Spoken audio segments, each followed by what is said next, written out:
Um, Another great testimony is actually right before I got saved. Um, I haven't really admitted this to many people. I think I told Ashley, but you know, um, my mom was going through a tough time financially, and we wanted to help her out.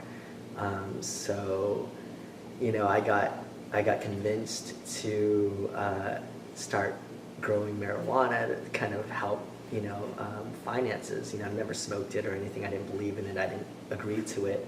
But at that time, we were like, okay, well, let's just do whatever it takes, you know.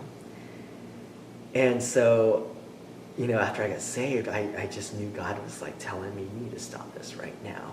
And I felt it in my spirit so strongly.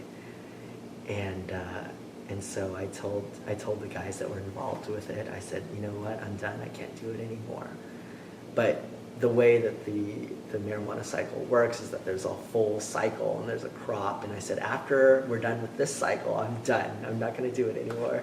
But I wanted to follow through with my end of at least that portion of it. And I knew that wasn't what God told me to do. He told me to stop it right away.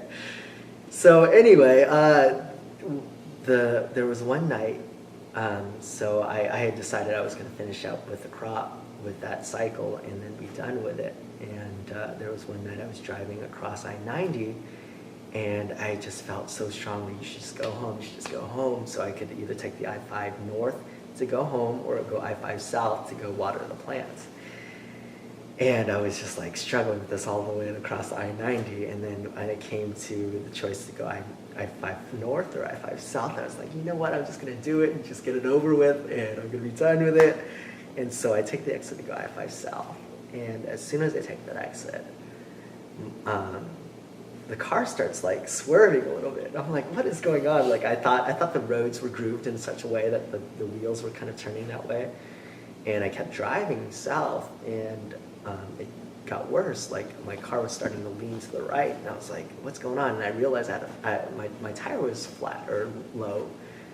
And so I was like, okay, I'm just gonna pull up to the gas station and just fill up with air and continue on my way. And so I pull over the exit just before getting to the house.